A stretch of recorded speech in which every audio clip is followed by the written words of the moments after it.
रम्यकपर्दिनि शैलसुते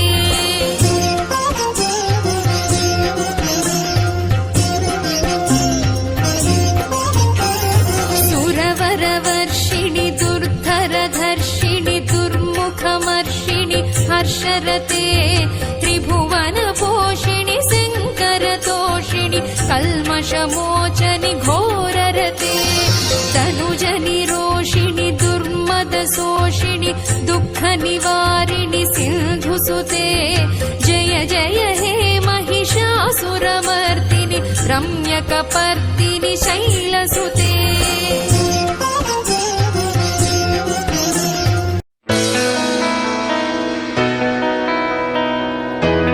Dussehra, also known as Vijayadashami, is a famous and important festival of the Hindus. Mysore is famous for its Dussehra celebrations. Mysore Dussehra is the state festival or Nada Habba of Karnataka.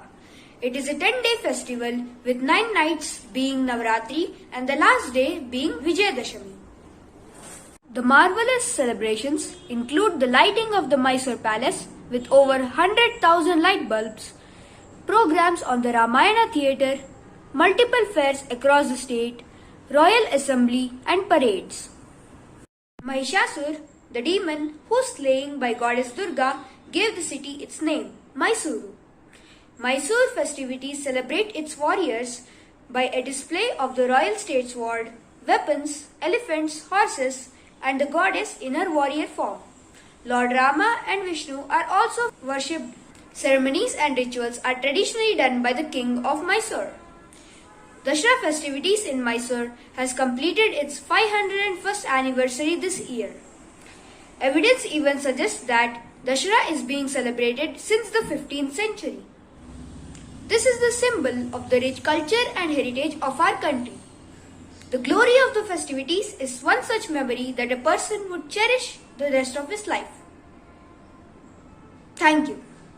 A time for celebration, a time for the victory of good over evil, a time when the world sees an example of power of good. Namaste everyone, I am Lasya Faith Tulip.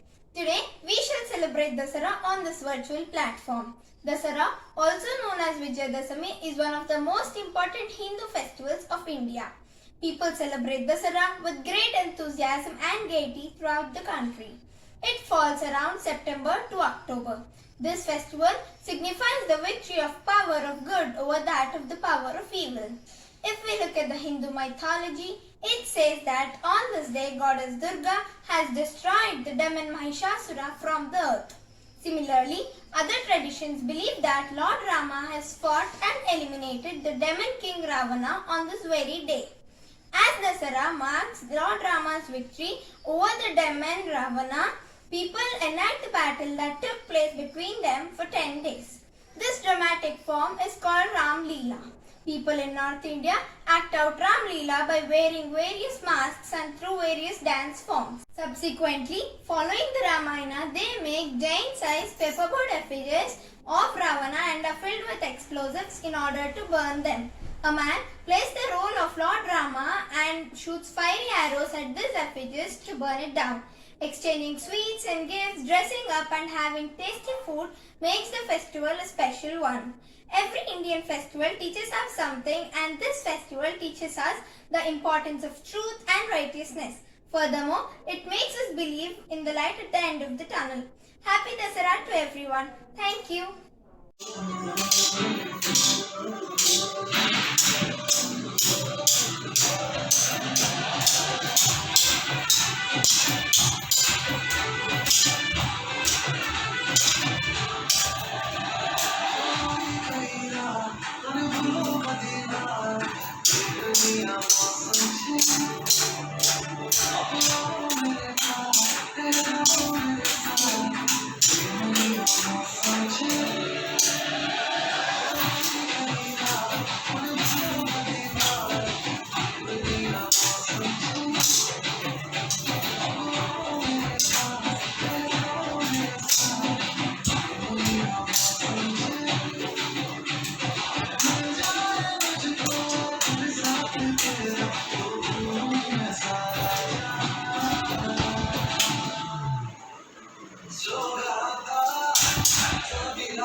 Puja is a major festival of Hinduism, traditionally held for 10 days in the month of Ashvina, the 7th month of the Hindu calendar, and particularly celebrated in Bengal, Assam, and other eastern Indian states.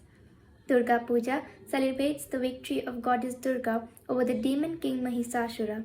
It begins on the same day as Navratri, and Durga Puja's first day is Mahalaya, which heralds the advent of the goddess. Celebration and worship begin on Sashti, the 6th day. The celebrations end with Vijayadashmi, when amid loud chants and drum beats, the sacred goddess is carried in huge processions to local rivers where it is immersed. One of the most important rituals of Durga Puja takes place on the 8th day, that is Ashtami, and it is known as Shundi Puja, where 108 diyas are lit and 108 lotuses are offered to the goddess. The 9th and 10th day go with a lot of pomp and glamour, and on the 10th day, Shidur Kala takes place before the immersion of the goddess, and on Vijayadashmi, the idol of the goddess is immersed in the holy waters of the Ganga that flows through Kolkata. Durga Puja in Kolkata is also famous for its extravagant, glamorous, and beautiful pandals that are constructed throughout the city. There are competitions that are held to find out which is the best pandal, and people spend nights to go and visit all of these pandals. To conclude, Durga Puja is one of the biggest festivals which represents the power of womanhood. Durga Puja is a festival which is filled with culture, tradition, power, and fun. Thank you. మిత్రులారా, మనకి విజయాన్ని ఇచ్చే పండుగ ఇది విజయదశమి. దాన్ని దసరా అని కూడా అంటారు. అసలు దసరా అంటే ఏమిటి? దశహర అని అర్థం. అంటే 10 పాపాలని నాశనం చేసింది దుర్గాదేవి. ఇది ఆశ్వయుజ శుద్ధ పాడ్యమి నుండి ఆశ్వయుజ నవమి వరకు 9 రోజులు దేవి నవరాత్రులు, 10వ రోజు విజయదశమి కలుపుకొని దసరా అంటారు.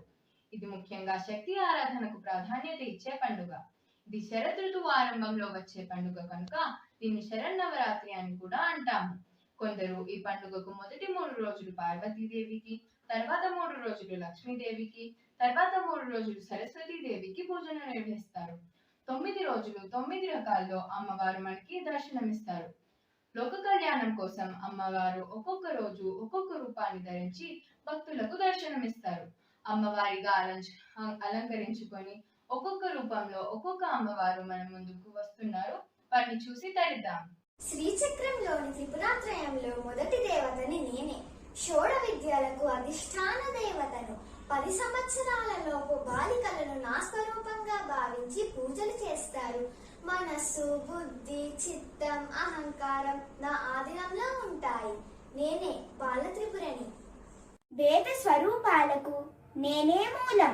అన్ని మంత్రాలకు మూల శక్తిని నేనే. 3వ రోజు నన్ను ముక్త, విద్రుమ, ధవళం, హేమం, నీలం ఇలా 5 ముఖాలతో శంఖం, చక్రం, గద, అంకుశం ధరించి భక్తులకు దర్శనమిస్తాను. నా మంత్ర జపంతో చతుర్వేద పారాయణ ఫలితం లభిస్తుంది. ఆ మంత్రాన్ని నేనొకసారి పఠిస్తాను, విని తరించండి. ఓం భూర్భువస్వః తత్సవితుర్వరేణ్యం భర్గో దేవస్య ధీమహి ధియో యో న ప్రచోదయాత్. త్రిపురాత్రయంలో 2వ శక్తిని నేను విద్యా స్వరూపిణి. నన్ను పూజిస్తే మంగళ సౌభాగ్యాలు ప్రసాదిస్తాను మీ అందరికీ. నేను లలితాదేవిని. నేనే చదువుల తల్లిని. త్రిశక్తులలో ఒక మహాశక్తిని. శరనవరాత్రులలో మూల నక్షత్రానికి ఎంతో విశిష్టత ఉంది. సంగీత సాహిత్యాలకు అధిష్టాన దేవతను. నన్ను బ్రహ్మ చైతన్య స్వరూపిణిగా అభివర్ణిస్తారు. నేనే సరస్వతీదేవిని. నేను నిత్య అన్నదానేశ్వరిని. జీవుల మనుగడకు ప్రాణాధారం అన్నం. అందుకే అన్నం పరబ్రహ్మ స్వరూపం అని అంటారు. సాక్షాత్తు పరమేశ్వరునికి భిక్ష పెట్టిన దేవతలు. నన్ను స్మరిస్తే ధనధాన్యాభివృద్ధి కలుగుతుంది.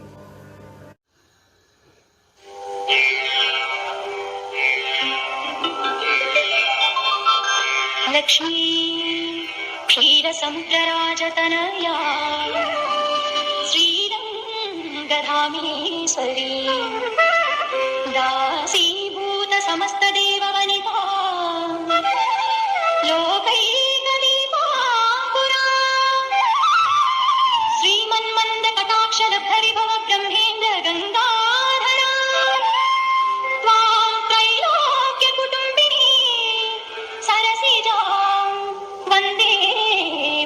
मुकुन्दप्रिया वन्दे मुकुन्दप्रिया। క్షీర సముద్ర రాజ్ తనయను శ్రీ మహావిష్ణువు ఇల్లాలిని ఐశ్వర్యప్రదాయిని సర్వమంగళకారిణిని అష్టలక్ష్ముల సమిష్టి రూపాన్ని శక్తిత్రయంలో మధ్యశక్తిని డోలాసుర రాక్షస సంహారిణిని నేనే.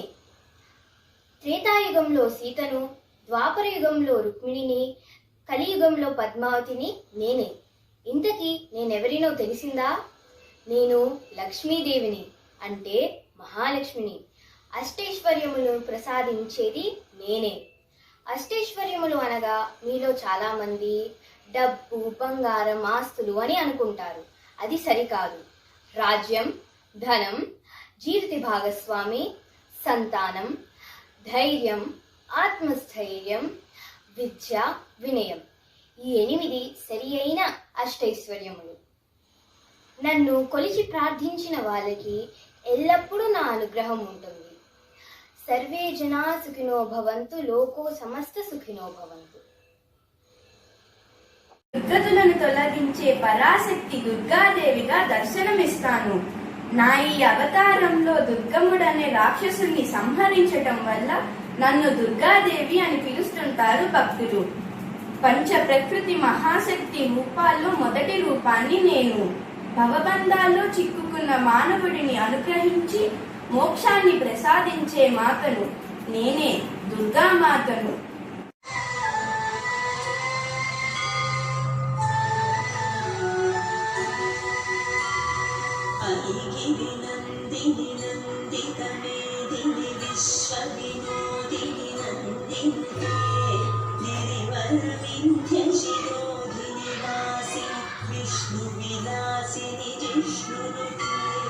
भगवति हेशिति अण्डकुटुम्बिनि भूरि कुटुम्बिनि भूरि कृते जय जय हे महिषासुरमर्दिनि रम्यकपर्दिनि शैलसुते।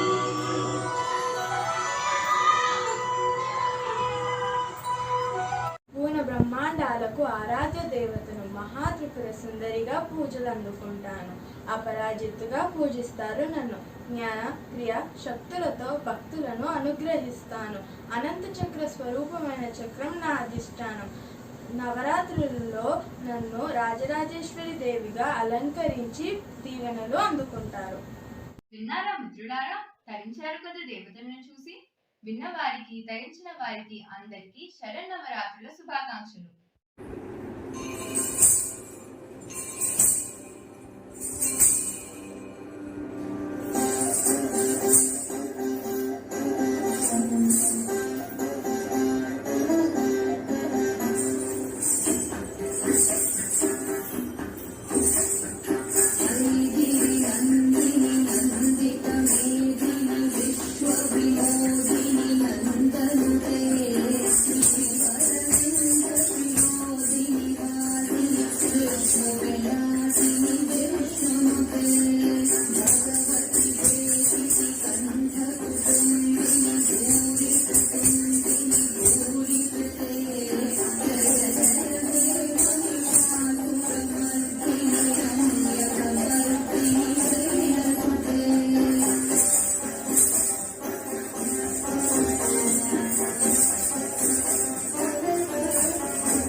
ప్రముఖమైన పండుగల్లో విజయదశమి ఒకటి.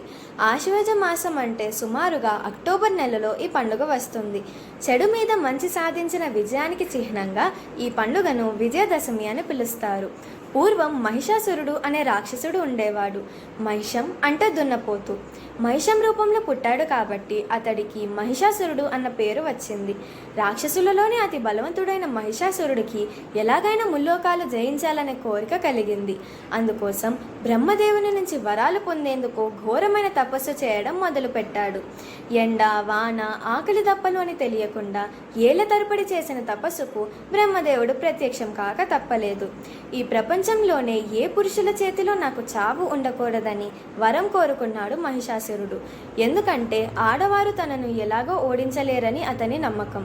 బ్రహ్మదేవుని వరం పొందిన మహిషాసురుడు ముల్లోకాల మీద పడి ప్రజలను పీడించసాగాడు. సాక్షాత్తు బ్రహ్మ, విష్ణు, మహేశ్వరులు కూడా అతనిని ఏమీ చేయలేకపోయారు.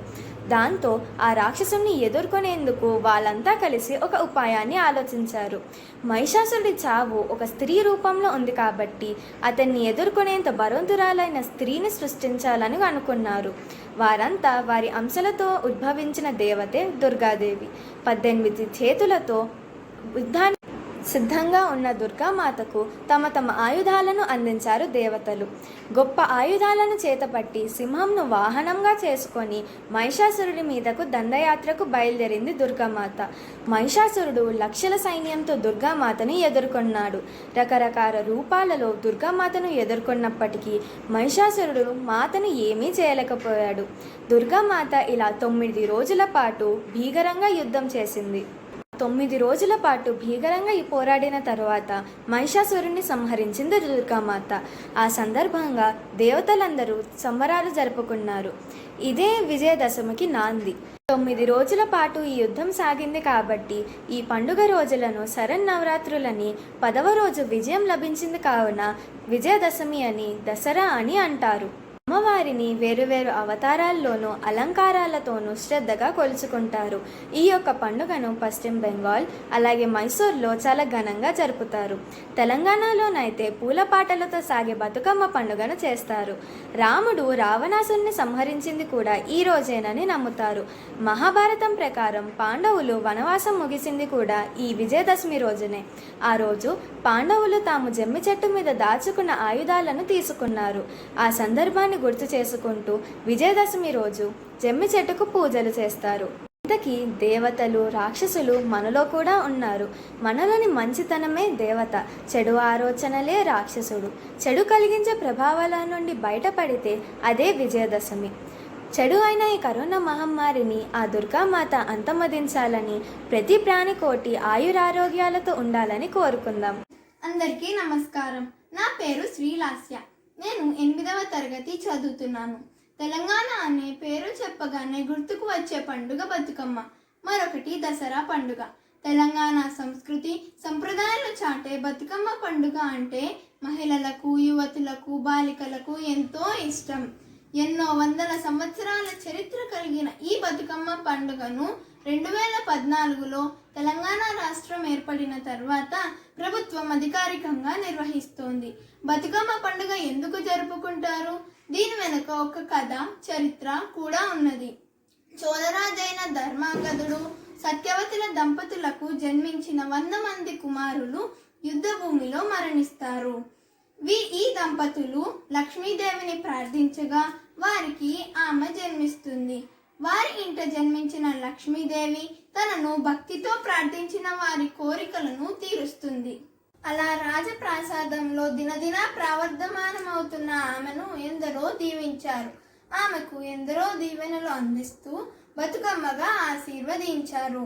అప్పటి నుండి బతుకమ్మ పేరిట పండుగ నిర్వహించడం మొదలు పెట్టారు. ఆ విధంగా బతుకమ్మ ఉత్సవాలను అంబరాలనంటే విధంగా ఎంతో ఘనంగా 9 రోజుల పాటు పూలతో పేర్చి నీటిలో వదులుతారు. ఆశ్వేజ మాసం శుద్ధ పాడ్యమి నుండి 9 రోజుల పాటు తంగేడు, బంతి, చామంతి, గునుగు ఇలా రంగురంగుల పూలను త్రికోణాకారంలో పేర్చి వాటిపై పసుపు ముద్దను ఉంచి చప్పట్లు చరుస్తూ వలయంగా తిరుగుతూ బతుకమ్మ పాటలు పాడుతారు. ఈ విధంగా 9 రోజుల పాటు 9 పేర్లతో బతుకమ్మ పూజలు అందుకుంటుంది. ఎంగిలి పూల బతుకమ్మ, అటుకుల బతుకమ్మ, ముద్దపప్పు బతుకమ్మ, నానబియ్యం బతుకమ్మ, అట్ల బతుకమ్మ, ఇలా 9వ రోజున సద్దుల బతుకమ్మగా నిర్వహిస్తారు. ఆటపాటలతో ఎంతో ఆనందంగా బతుకమ్మను ఆడి చివరకు బతుకమ్మను నీటిలో వదులుతారు. పోయిరా బతుకమ్మ పోయిరా అంటూ బతుకమ్మను సాగనంపుతారు. బతుకమ్మ పేర్చడంలో వాడే పూలు, ఆకులు మంచి ఔషధాలు. వీటిని చెరువులో కలపడం వల్ల నీటి శుద్ధి జరుగుతుంది. కాబట్టి ఈ పండుగను ప్రకృతి పండుగ అని కూడా పిలుస్తారు. ఈ పండుగ మన సంస్కృతి సంప్రదాయాలకు ప్రతీకగా నిలుస్తుంది. అందరికీ బతుకమ్మ శుభాకాంక్షలు. ధన్యవాదములు.